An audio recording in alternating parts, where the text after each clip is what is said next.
ನನಗೆ ಎಷ್ಟೇ ಓದಿದ್ರು ನೆನಪು ಉಳಿತಾ ಇಲ್ಲ ಅಂಡ್ ಓದಿದ್ದು ಎಕ್ಸಾಮ್ ಹಾಲ್ನಲ್ಲಿ ನೆನಪು ಬರ್ತಾ ಇಲ್ಲ. ಇನ್ನೊಂದು ಕಡೆ ನಮ್ಮದೇ ಕಾಲೇಜ್ನಲ್ಲಿ ಸ್ಟೂಡೆಂಟ್ಸ್ ಇದ್ದಾರೆ, ಟಾಪರ್ಸ್ ಇದ್ದಾರೆ, ಒಂದೇ ಸಲ ಓದಿ ಎಲ್ಲವನ್ನ ಅರ್ಥ ಮಾಡ್ಕೋತಾರೆ ಅಂಡ್ ಎಲ್ಲವನ್ನ ನೆನ್ಪಿಟ್ಕೋತಾರೆ. ನನಗೆ ಯಾಕೆ ನೆನ್ಪಿಟ್ಕೊಳ್ಳಿಕ್ಕೆ ಸಾಧ್ಯ ಆಗ್ತಾ ಇಲ್ಲ? ಈ ಸಮಸ್ಯೆನ ನೀವು ಕೂಡ ಫೇಸ್ ಮಾಡ್ತಾ ಇರ್ಬೋದು. ತುಂಬಾ ಜನ ಸ್ಟೂಡೆಂಟ್ಸ್ ಈ ಒಂದು ಸಮಸ್ಯೆಯನ್ನ ಫೇಸ್ ಮಾಡ್ತಾರೆ ಅಂಡ್ ಈ ವಿಡಿಯೋದಲ್ಲಿ ಇದೇ ಸಮಸ್ಯೆನ ಸಾಲ್ವ್ ಮಾಡಲಿಕ್ಕೆ, ಓದಿದ್ದೆಲ್ಲವನ್ನ ಸುಲಭವಾಗಿ ನೆನ್ಪಿಟ್ಕೊಳ್ಳಿಕ್ಕೆ ಈ ವಿಡಿಯೋಲಿ 4 ಪವರ್ಫುಲ್ ಟಿಪ್ಸ್ ಗಳನ್ನ ಶೇರ್ ಮಾಡ್ಲಿಕ್ಕೆ ಹೋಗ್ತಾ ಇದ್ದೀನಿ. ಈ ಟಿಪ್ಸ್ ಇದೆಲ್ಲ ಇವು ಟ್ರೈಡ್ ಅಂಡ್ ಟೆಸ್ಟೆಡ್ ಮೆಥಡ್ಸ್. ಇದನ್ನ ಟಾಪರ್ಸ್ ಬಳಸಿದ್ದಾರೆ. ಈಗಾಗಲೇ 100 ಜನ ಟಾಪರ್ಸ್ ನಾನು ಮಾತಾಡಿದ್ದೀನಿ. ಸೊ ಅವರು ಯಾವ ಟೆಕ್ನಿಕ್ ಅನ್ನ ಬಳಸ್ತಿದ್ರು ನೆನ್ಪಿಟ್ಕೊಳ್ಳಿಕ್ಕೆ, ಅದೆಲ್ಲ ನಿಮಗೆ ಇವತ್ತಿನ ವಿಡಿಯೋದಲ್ಲಿ ನಾನು ಕಲಿಸ್ತಾ ಹೋಗ್ತೀನಿ. ಸೊ ಬನ್ನಿ ಹಾಗಾದ್ರೆ ವಿಡಿಯೋನ ಸ್ಟಾರ್ಟ್ ಮಾಡೋಣ. ವಿಡಿಯೋನ ಕೊನೆಯವರೆಗೆ ಸ್ಕಿಪ್ ಮಾಡದೆ ನೋಡಿ. ಈ ವಿಡಿಯೋ ನೀವೇನಾದ್ರೂ ಮಿಸ್ ಮಾಡಿದ್ರೆ ನಿಮಗೆ ತುಂಬಾ ಲಾಸ್ ಆಗುತ್ತೆ ಅಂಡ್ ಈ ಸಮಸ್ಯೆ ನೀವು ಬಹುಶಃ ಯಾವತ್ತೂ ಕೂಡ ಸಾಲ್ವ್ ಮಾಡಲಿಕ್ಕೆ ನಿಮ್ಮಿಂದ ಸಾಧ್ಯ ಆಗದೆ ಇರ್ಬೋದು. ಸೊ ಬನ್ನಿ ವಿಡಿಯೋನ ಸ್ಟಾರ್ಟ್ ಮಾಡೋಣ. ನಮ್ಮ ಮೊದಲನೇ ಟಿಪ್ ಬಂದು ಆಕ್ಟಿವ್ ರೀಕಾಲ್. ತುಂಬಾ ಜನ ಸ್ಟೂಡೆಂಟ್ಸ್ ಏನ್ ಮಾಡ್ತಾರೆ, ಕೇವಲ ಪುಸ್ತಕಗಳನ್ನ ಓದ್ತಾ ಹೋಗ್ತಾರೆ ಅಂಡ್ ನೆನಪುಳಿಬೇಕು ಅಂತ ಹೇಳಿ ಎಕ್ಸ್ಪೆಕ್ಟ್ ಮಾಡ್ತಾರೆ. ಅದು ರಾಂಗ್. ಕೇವಲ ಪುಸ್ತಕ ಓದೋದ್ರಿಂದ ನೆನಪುಳಿಯೋದಿಲ್ಲ. ಸೊ ನೀವು ಓದಿದ್ದನ್ನ ಆಕ್ಟಿವ್ ಆಗಿ ರೀಕಾಲ್ ಮಾಡ್ಕೋಬೇಕಾಗುತ್ತೆ. ಯಾವ ರೀತಿ? ಓದಿದ ನಂತರ ಬುಕ್ಕನ್ನು ಕ್ಲೋಸ್ ಮಾಡಿ, ನಂತರ ನೀವು ಕಣ್ಣನ್ನು ಕ್ಲೋಸ್ ಮಾಡಿ ಆ ಟಾಪಿಕ್ನಲ್ಲಿ ಯಾವ ಮೇನ್ ಪಾಯಿಂಟ್ಸ್ ಇತ್ತು, ಯಾವ ಎಕ್ಸಾಂಪಲ್ ಕೊಡಲಾಗಿತ್ತು ಅದನ್ನು ನೀವು ಇಮ್ಯಾಜಿನ್ ಮಾಡ್ಕೋಬಹುದು, ಅದನ್ನು ನೀವು ರೀಕಾಲ್ ಮಾಡ್ಕೋಬಹುದು. ಅಥವಾ ನೀವು ಬುಕ್ ಕ್ಲೋಸ್ ಮಾಡಿ ಅದನ್ನು ಬರೀಬಹುದು, ಅದರ ಸಮರಿ ಬರೀಬಹುದು, ಬುಲೆಟ್ ಪಾಯಿಂಟ್ಸ್ಗಳಲ್ಲಿ ಬರೀಬಹುದು. ಸೊ ಇದರಿಂದ ಏನಾಗುತ್ತೆ?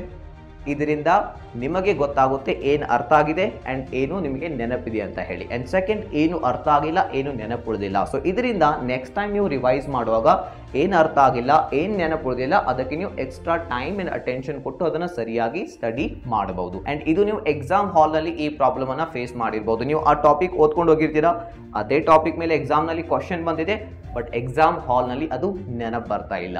ಸೊ ರೀಸನ್ ಏನು? ನೀವು ಅದನ್ನು ಆಕ್ಟಿವ್ಲಿ ರೀಕಾಲ್ ಮಾಡ್ಕೊಂಡಿಲ್ಲ, ಜಸ್ಟ್ ಒಂದೇ ಸಲ ಬುಕ್ನಲ್ಲಿ ಓದಿದ್ದೀರಿ. ಸೊ ಈ ಒಂದು ಟಿಪ್ ಅನ್ನ, ಈ ಒಂದು ಟ್ರಿಕ್ ಅನ್ನ ನಿಮ್ಮ ಸ್ಟಡಿಯಲ್ಲಿ ಇದನ್ನ ಇಂಪ್ಲಿಮೆಂಟ್ ಮಾಡಿ ಎಕ್ಸಿಕ್ಯೂಟ್ ಮಾಡಿ. ಅಂಡ್ ನಮ್ಮ ಸೆಕೆಂಡ್ ಟಿಪ್ ಬಂದು ರೀಡ್ ಲೈಕ್ ಅ ಟೀಚರ್. ಓದುವಾಗ ಜಸ್ಟ್ ಓದಬೇಡಿ, ಒಬ್ಬ ಟೀಚರ್ ತರ ಓದಿ. ಟೀಚರ್ ಅಥವಾ ಸರ್ ಯಾವ ರೀತಿ ಓದ್ತಾರೆ? ಅವರು ಜಸ್ಟ್ ತಮಗಾಗಿ ತಾವು ಅರ್ಥ ಮಾಡ್ಕೊಳ್ಳಿಕ್ಕೆ ಓದೋದಿಲ್ಲ, ಅದನ್ನ ಮತ್ತೊಬ್ಬರಿಗೆ ಅರ್ಥ ಮಾಡಿಸ್ಬೇಕು ಅಂತ ಹೇಳಿ ಓದ್ತಾರೆ. ಸೊ ನೀವು ಆ ಒಂದು ದೃಷ್ಟಿಯಿಂದ ಓದ್ಲಿಕ್ಕೆ ಸ್ಟಾರ್ಟ್ ಮಾಡಿದಾಗ ಟಾಪಿಕ್ನ ಅರ್ಥ ಮಾಡಿಕೊಳ್ಳೋದ್ರ ಮೇಲೆ ನೀವು ಫೋಕಸ್ ಮಾಡ್ತೀರಾ. ಈಗ ನೀವು ಓದುವಾಗ ಏನು ಮಾಡ್ತಾ ಇದ್ದೀರಾ? ಕೇವಲ ಆ ಲೈನ್ಸ್ನಲ್ಲಿ, ಆ ಬುಕ್ನಲ್ಲಿ ಇರುವಂತಹ ಪದಗಳನ್ನು, ಲೈನ್ಗಳನ್ನು as it is by heart ಮಾಡ್ತಾ ಇದ್ದೀರಾ. ಅದು ರಾಂಗ್ ಮೆಥಡ್. ಸೊ ಇಲ್ಲಿ ನೀವು ಮತ್ತೊಬ್ಬರಿಗೆ ಅದನ್ನು ಅರ್ಥ ಮಾಡಿಸ್ಬೇಕು ಅನ್ನುವಂಥ ಉದ್ದೇಶದಿಂದ ಸ್ಟಡಿ ಮಾಡಿ ಸ್ಟಾರ್ಟ್ ಮಾಡಿದಾಗ ನೀವು ಅಲ್ಲಿ ಅರ್ಥ ಮಾಡಿಕೊಳ್ಳೋದ್ರ ಮೇಲೆ ಕಂಪ್ಲೀಟ್ಲಿ ಫೋಕಸ್ ಮಾಡ್ತೀರಾ. ಆ್ಯಂಡ್ ಇದಷ್ಟೇ ಅಲ್ಲ, ನೀವು ಇದನ್ನು ಆ್ಯಕ್ಚುಲಿ ಮಾಡ್ಬೋದು, ಪ್ರಾಕ್ಟೀಸ್ ಮಾಡ್ಬೋದು. ಯಾವ ರೀತಿ ಅಂದರೆ, ನೀವು ಒಂದು ಟಾಪಿಕ್ ಓದಿದ್ದೀರಾ. ಸೊ ನಿಮ್ಮ ಕಾಲೇಜ್ನಲ್ಲಿ ಎಷ್ಟೋ ಜನ ಸ್ಟೂಡೆಂಟ್ಸ್, ನಿಮ್ಮ ಫ್ರೆಂಡ್ಸ್ ಇರ್ತಾರೆ, ನನಗೆ ಈ ಟಾಪಿಕ್ ಅರ್ಥ ಆಗ್ತಾ ಇಲ್ಲ, ಎಷ್ಟೇ ಓದಿದ್ರು ಈ ಟಾಪಿಕ್ ನೆನಪುಳಿತಾ ಇಲ್ಲ. ಸೊ ಅಂತಹ ಸ್ಟೂಡೆಂಟ್ಸ್ಗೆ ನೀವು ನಿಮಗೇನು ಅರ್ಥ ಆಗಿದೆ, ನಿಮಗೇನು ಗೊತ್ತಿದೆ ಅದನ್ನು ಕಲಿಸ್ಬೋದು. ಸೊ ಇದರಿಂದ ಕೆಲವೊಂದು ಜನ ಸ್ಟೂಡೆಂಟ್ಸ್ ಇರ್ತಾರೆ, ಸರ್ ಇದರಿಂದ ನನ್ನ ಟೈಮ್ ವೇಸ್ಟ್ ಆಗೋದಿಲ್ವಾ, ಆ್ಯಂಡ್ ನಾಳೆ ಅವ್ರ ಎಕ್ಸಾಮ್ನಲ್ಲಿ ನನಗಿಂತ ಒಳ್ಳೆ ಸ್ಕೋರ್ ಮಾಡ್ಬೋದಲ್ವಾ, ಸೊ ನಾನು ಮಾಡೋದಿಲ್ಲ, ನಾನು ಕಲಿಸೋದಿಲ್ಲ ಅಂತ ಹೇಳಿ ಸ್ಟೂಡೆಂಟ್ಸ್ ನೋ ಅಂತ ಹೇಳ್ತಾರೆ. ಸೊ ಇದರಿಂದ ನಿಮ್ಮ ಮಾರ್ಕ್ಸ್ ಹೋಗೋದಿಲ್ಲ ಆ್ಯಂಡ್ ನಿಮ್ಮ ಟೈಮ್ ಕೂಡ ವೇಸ್ಟ್ ಆಗೋದಿಲ್ಲ. ಇನ್ಫ್ಯಾಕ್ಟ್ ನೀವು ಇದನ್ನು ಮತ್ತೊಬ್ಬರಿಗೆ ಕಲಿಸೋದ್ರಿಂದ ನೀವು ಅದರಲ್ಲಿ ಇನ್ನೂ ಪರ್ಫೆಕ್ಟ್ ಆಗ್ತೀರಾ. ಆ್ಯಂಡ್ ನೀವು ಇನ್ನೂ ಪರ್ಫೆಕ್ಟ್ ಆದಾಗ ಎಕ್ಸಾಮ್ನಲ್ಲಿ ನಿಮ್ಮದು ಒಳ್ಳೆ ಮಾರ್ಕ್ಸ್ ಬರುವಂಥ ಚಾನ್ಸಸ್ ಇದೆ. ಪ್ಲಸ್ ನೀವು ಮತ್ತೊಬ್ಬರಿಗೆ ಹೆಲ್ಪ್ ಕೂಡ ಮಾಡ್ತಾ ಇದ್ದಾರೆ. ಇಂಗ್ಲೀಷ್ನಲ್ಲಿ ಒಂದು ಮಾತು ಹೇಳ್ತಾರೆ, to teach is to learn twice. 10 ಸಲ ನೀವು ಓದೋದು, 1 ಸಲ ಮತ್ತೊಬ್ಬರಿಗೆ ಕಲಿಸೋದು, 2 ಈಕ್ವಲ್. ಸೊ 10 ಸಲ ನೀವು ಓದೋ ಬದಲಾಗಿ 1 ಸಲ ನಿಮ್ಮ ಫ್ರೆಂಡ್ಸ್ಗೆ ಕಲಿಸಿ. ನಾನು ಇದೇ ಟೆಕ್ನಿಕ್ ಯೂಸ್ ಮಾಡಿ ಅಕೌಂಟೆನ್ಸಿಯಲ್ಲಿ 100/100 ಸ್ಕೋರ್ ಮಾಡಿದೆ. ನಾನು ಅಕೌಂಟೆನ್ಸಿನ, ಎಕನಾಮಿಕ್ಸನ್ನು ನಮ್ಮ ಫ್ರೆಂಡ್ಸ್ಗೆ ತುಂಬ ಕಲಿಸ್ತಿದ್ದೆ. ಅವ್ರಿಗೆ ಲೆಕ್ಕಗಳನ್ನು ಪ್ರಾಕ್ಟೀಸ್ ಮಾಡಿಸ್ತಿದ್ದೆ, ಎಕನಾಮಿಕ್ಸ್ನ ಟಾಪಿಕ್ಸ್ಗಳನ್ನು ಅರ್ಥ ಮಾಡಿಸ್ತಿದ್ದೆ. ಅದರಿಂದ ನಾನು ಅಕೌಂಟೆನ್ಸಿಯಲ್ಲಿ 100 ಸ್ಕೋರ್ ಮಾಡಿದೆ, ಒಂದು ತಪ್ಪು ಮಾಡಲಿಲ್ಲ, 100/100. ಆ್ಯಂಡ್ ಎಕನಾಮಿಕ್ಸಲ್ಲಿ 99. ಸೊ ನೀವು ಕೂಡ 2025ನಲ್ಲಿ 100, 99, 98 ಸ್ಕೋರ್ ಮಾಡ್ಬೋದು ಈ ಸಬ್ಜೆಕ್ಟ್ಸ್ಗಳಲ್ಲಿ ಈ ಒಂದು ಟೆಕ್ನಿಕನ್ನು ಸರಿಯಾಗಿ ನೀವು ಇಂಪ್ಲಿಮೆಂಟ್ ಮಾಡಿದ್ರೆ. ಈಗ ಬರೋಣ ನಮ್ಮ third tip, revision through different methods. So students ಒಂದು ಟಾಪಿಕ್ ಓದಿದ ನಂತರ, ಒಂದು ಪುಸ್ತಕ ಓದಿದ ನಂತರ ರಿವಿಷನ್ ಮಾಡ್ಬೇಕಂದಾಗ ಏನು ಮಾಡ್ತಾರೆ ಗೊತ್ತಾ? ಅದೇ ಪುಸ್ತಕವನ್ನು 4 ಸಲ 5 ಸಲ ಓದೋದು. ಸೊ ಅದು ಆ್ಯಕ್ಚುಯಲ್ ರಿವಿಷನ್ ಅಲ್ಲ. ಸೊ ಈ ರೀತಿ ರಿವಿಷನ್ ಮಾಡೋದ್ರಿಂದ ನಿಮ್ಮ ರಿವಿಷನ್ ತುಂಬ ಬೋರಿಂಗ್ ಆಗುತ್ತೆ. ಲರ್ನಿಂಗ್ ಬೋರಿಂಗ್ ಆದಾಗ ನೀವೇನಾಗ್ತೀರಾ? ಡಿಸ್ಟ್ರಾಕ್ಟ್ ಆಗ್ತೀರಾ. ಸೋಷಿಯಲ್ ಮೀಡಿಯಾ ಯೂಸ್ ಮಾಡಲಿಕ್ಕೆ, ಇನ್ಸ್ಟಾಗ್ರಾಮ್ ರೀಲ್ಸ್ ನೋಡಲಿಕ್ಕೆ ಸ್ಟಾರ್ಟ್ ಮಾಡ್ತೀರಾ. ಸೊ ಇಲ್ಲಿ ನಾನು ನಿಮಗೆ ಒಂದು ಪವರ್ಫುಲ್ ಟೆಕ್ನಿಕನ್ನು ಶೇರ್ ಮಾಡ್ತಾ ಇದ್ವಿ. ಈ ಟೆಕ್ನಿಕನ್ನು ನಾವು ನಮ್ಮ ಪೇಯ್ಡ್ ಸ್ಪೋಕನ್ ಇಂಗ್ಲೀಷ್ ಕೋರ್ಸಸ್ಗಳಲ್ಲಿ ಯೂಸ್ ಮಾಡ್ತೀವಿ. ಸೊ ನಮ್ಮ ಕಡೆ ತುಂಬ ಜನ ಸ್ಟೂಡೆಂಟ್ಸ್ ಬರ್ತಾರೆ, ಸಾವಿರಾರು ಸ್ಟೂಡೆಂಟ್ಸ್ ನನಗೆ ಇಂಗ್ಲೀಷ್ ಅರ್ಥ ಆಗ್ತಾ ಇಲ್ಲ, ಕನ್ನಡದಲ್ಲಿ ಅರ್ಥ ಆಗಿದ್ದು ಇಂಗ್ಲೀಷ್ನಲ್ಲಿ ವಾಕ್ಯ ಮಾಡಿ ಬರೀಲಿಕ್ಕೆ ಬರ್ತಾ ಇಲ್ಲ, ಇಂಗ್ಲೀಷ್ನಲ್ಲಿ ಫೇಲ್ ಆಗ್ತೀವಿ ಅನ್ನೋಂಥ ಭಯ ಇದೆ. ಆ್ಯಂಡ್ ಕೆಲವೊಂದು ಜನ ಟಾಪರ್ಸ್ ಬರ್ತಾರೆ, ಬೇರೆ ಸಬ್ಜೆಕ್ಟ್ನಲ್ಲಿ 90 ಅಬೌವ್ ಸ್ಕೋರ್ ಆಗ್ತಾ ಇದೆ, ಬಟ್ ಇಂಗ್ಲೀಷ್ನಲ್ಲಿ 50-60 ಕ್ರಾಸ್ ಆಗ್ತಾ ಇಲ್ಲ. ಸೊ ಈ ಕನ್ನಡ ಮೀಡಿಯಂ ಸ್ಟೂಡೆಂಟ್ಸ್ಗೆ ಪ್ರಾಬ್ಲಮ್ ಸಾಲ್ವ್ ಮಾಡಲಿಕ್ಕೆ ನಾವು ಈ ಒಂದು ಪವರ್ಫುಲ್ ಮೆಥಡನ್ನು ಯೂಸ್ ಮಾಡಿ ಸಾವಿರಾರು ವಿದ್ಯಾರ್ಥಿಗಳಿಗೆ ಇಂಗ್ಲೀಷನ್ನು ಈಗಾಗಲೇ ಕಲಿಸಿದ್ದೀವಿ. ಸೊ ಇಲ್ಲಿ ಈ ಮೆಥಡ್ನಲ್ಲಿ ನೀವು 4 ಡಿಫ್ರೆಂಟ್ ವೇಸ್ನಲ್ಲಿ ರಿವೈಸ್ ಮಾಡ್ಬೋದು. ನಂಬರ್ 1, ಈ ಕೋರ್ಸಲ್ಲಿ ನಾವೇನು ಮಾಡ್ತೀವಿ ಅಂದರೆ ಆ ಸ್ಟೂಡೆಂಟ್ಸ್ಗೆ ಒಂದು ಕ್ಲಾಸನ್ನು ಕೊಡ್ತೀವಿ, ತುಂಬ ಇಂಟ್ರೆಸ್ಟಿಂಗ್ ಆ್ಯಂಡ್ ಎಂಗೇಜಿಂಗ್ ಆಗಿರುವಂತಹ ಕ್ಲಾಸ್ ಒಂದು ಟಾಪಿಕ್ ಮೇಲೆ. ಆ್ಯಂಡ್ ಅದರ ನಂತರ ತುಂಬ ಕಲರ್ಫುಲ್ ಆಗಿರುವಂತಹ, ಅಂದರೆ ರಿವೈಸ್ ಮಾಡುವಾಗ ಬೋರ್ ಅನ್ನಿಸಬಾರ್ದು ಅಂತಹ ಕಲರ್ಫುಲ್ ನೋಟ್ಸನ್ನು ಪ್ರೊವೈಡ್ ಮಾಡ್ತೀವಿ. ಸೊ ಅದೇ ಟಾಪಿಕ್ನ ರಿವಿಷನ್ ಆಯಿತು. ಆ್ಯಂಡ್ ಅದಾದ ನಂತರ ಮತ್ತೆ ಕ್ಲಾಸ್ ನೋಡಿ ಅಂತ ನಾವು ಹೇಳೋದಿಲ್ಲ, ಅದರ ಬದಲಾಗಿ ಅವರಿಗೆ ಒಂದು ಟೆಸ್ಟನ್ನು ಪ್ರೊವೈಡ್ ಮಾಡ್ತೀವಿ ಅದೇ ಟಾಪಿಕ್ ಮೇಲೆ. ಅದರಿಂದ ಲರ್ನಿಂಗ್ ಏನಾಯಿತು, ಇನ್ನೂ ಇಂಟ್ರೆಸ್ಟಿಂಗ್ ಆಯಿತು, ಅದರಲ್ಲಿ ಅವರಿಗೆ ಮಜಾ ಸಿಗುತ್ತೆ.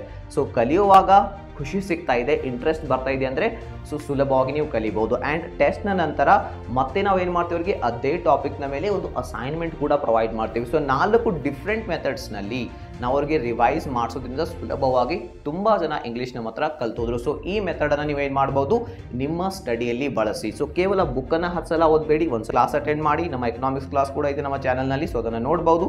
ದೆನ್ ನೋಟ್ಸ್ ರಿವೈಸ್ ಮಾಡಿ, ಆ್ಯಂಡ್ ದೆನ್ ಅದರ ಮೇಲೆ ಟೆಸ್ಟ್ಗಳನ್ನು ಅಥವಾ ಹಿಂದಿನ ಕ್ವಶನ್ ಪೇಪರ್ಸ್ಗಳನ್ನು ಸಾಲ್ವ್ ಮಾಡಿ. ಆ್ಯಂಡ್ ದೆನ್ ಅದ್ರ ಮೇಲೆ ನೀವೇನಾದರೂ ಆನ್ಸರ್ ರೈಟಿಂಗ್ ಪ್ರಾಕ್ಟೀಸ್ ಕೂಡ ಮಾಡ್ಬೋದು. ಆ್ಯಂಡ್ ಇದು ಒಳ್ಳೆಯ ವಿಷಯ ಏನಂದರೆ, ನಾವು ನಿಮಗಾಗಿ ತುಂಬ ಫ್ರೀ ಟೆಸ್ಟ್ಗಳನ್ನು ಎಕನಾಮಿಕ್ಸ್ ಮೇಲೆ, ಇಂಗ್ಲೀಷ್ ಮೇಲೆ ಕ್ರಿಯೇಟ್ ಮಾಡಿಟ್ಟಿದ್ದೀವಿ. ನಮ್ಮ ಆ್ಯಪ್ನಲ್ಲಿ ಫ್ರೀಯಾಗಿ ಅವೈಲೇಬಲ್ ಇದೆ. ಇವತ್ತೇ ಡೌನ್ಲೋಡ್ ಮಾಡ್ಕೊಳ್ಳಿ ನಮ್ಮ ಸ್ಕಿಲ್ ಬೂಸ್ಟರ್ ಆ್ಯಪನ್ನು.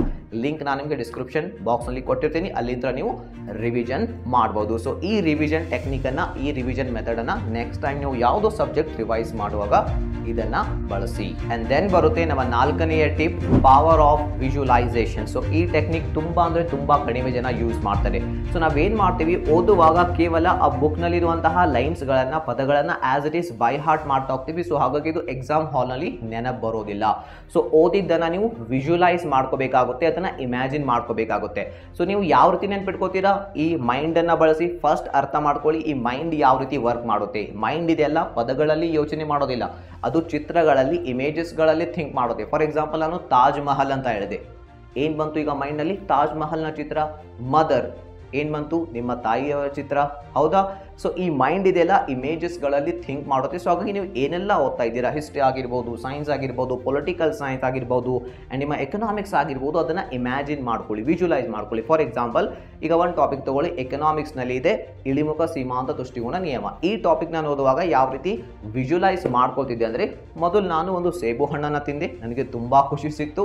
ಆ್ಯಂಡ್ ನಾನು ಮತ್ತೊಂದು ಸೇಬು ಹಣ್ಣನ್ನು ತಿಂದೆ, ಅಗೇನ್ ನನಗೆ ಖುಷಿ ಸಿಕ್ತು, ಬಟ್ ಸ್ವಲ್ಪ ಕಡಿಮೆ ಖುಷಿ ಸಿಕ್ತು. ಆ್ಯಂಡ್ ಥರ್ಡ್ ಟೈಮ್ ಇನ್ನೊಂದು ಸೇಬು ಹಣ್ಣನ್ನು ತಿಂದೆ, ಖುಷಿ ಈಗಲೂ ಸಿಕ್ತು, ಬಟ್ ಸ್ವಲ್ಪ ಕಡಿಮೆ ಸಿಕ್ತು. 4ನೇ ಸೇಬು ಹಣ್ಣು ತಿಂದೆ, ಮತ್ತೆ ಖುಷಿ ಸಿಕ್ತು, ಆದರೆ ಮತ್ತೆ ಕಡಿಮೆ ನನಗೆ ಖುಷಿ ಸಿಕ್ತು. ಸೊ ಈ ರೀತಿ ನಾನೀಗ ಸುಲಭವಾಗಿ ನೆನಪಿಟ್ಕೊಳ್ಬೋದು. ಇಳಿಮುಖ ಸೀಮಾಂತ ದೃಷ್ಟಿಕೋನ ಅಂದರೆ ಯಾವುದೇ ಒಂದು ಸರಕನ್ನು ನಾವು ತಿಂತಾ ಹೋದಾಗ ಅದರಿಂದ ಸಿಗುವಂತಹ ತೃಪ್ತಿ, ಸೀಮಾಂತ ದೃಷ್ಟಿಕೋನ ಕಡಿಮೆ ಆಗ್ತಾ ಹೋಗುತ್ತೆ. ಸೊ ಈ ರೀತಿ ಆ ಟಾಪಿಕ್ ಅನ್ನ ವಿಜುವಲೈಸ್ ಮಾಡ್ಕೊಂಡ್ರೆ ಯಾವತ್ತಾದ್ರೂ ಅದನ್ನ ಮರೀಲಿಕ್ಕೆ ಸಾಧ್ಯ ಇದೆಯಾ? ಸಾಧ್ಯನೇ ಇಲ್ಲ. ಸೊ ಈ ರೀತಿ ವಿಜುವಲೈಸ್ ಮಾಡ್ಕೊಳ್ಳಿ. ಹಿಸ್ಟ್ರಿ ಆಗಿರಲಿ, ಆ ಯುದ್ಧ ಎಲ್ಲಿ ನಡೀತು, ಹೇಗೆ ನಡೀತು, ಜಸ್ಟ್ ಕಣ್ಣನ್ನು ಕ್ಲೋಸ್ ಮಾಡಿ ಇಮ್ಯಾಜಿನ್ ಮಾಡ್ಕೊಳ್ಳಿ, ಅಂದಾಗ ಅದು ಸುಲಭವಾಗಿ ನೆನಪಿಡುತ್ತೆ. ಸೊ ಯಾಕೆ ನಾವು ಈ 3 ತಾಸುಗಳ ಮೂವೀಸನ್ನು ನೆನಪಿಟ್ಕೊಳ್ತೀವಿ? 10 ವರ್ಷ ಬಿಟ್ಟು ಕೇಳಿದ್ರು ಕೂಡ ಆ ಸೀನ್ ನಮಗೆ ನೆನಪಿರುತ್ತೆ. ಯಾಕೆ? ನಾವಲ್ಲಿ ಪದಗಳನ್ನು ನೆನಪಿಟ್ಕೊಳ್ತಾ ಇಲ್ಲ, ಬದಲಾಗಿ ಆ ಚಿತ್ರಗಳನ್ನು, ಆ ವಿಡಿಯೋಸ್ಗಳನ್ನು ನೆನಪಿಟ್ಕೊಳ್ತಾ ಇದ್ದೀವಿ. ಇದು ನಮ್ಮ 4ನೇಯ ಪವರ್ಫುಲ್ ಟಿಪ್ಸ್. ಈ 4 ಟಿಪ್ಸ್ಗಳನ್ನ ನೀವು ಸರಿಯಾಗಿ ನಿಮ್ಮ ಸ್ಟಡಿಯಲ್ಲಿ ಯೂಸ್ ಮಾಡಿದರೆ ನೀವೆಲ್ಲರೂ ಕೂಡ ಸೆಕೆಂಡ್ PUCಯಲ್ಲಿ 95 ಅಬೌವ್ ಸ್ಕೋರ್ ಮಾಡ್ತೀರಾ.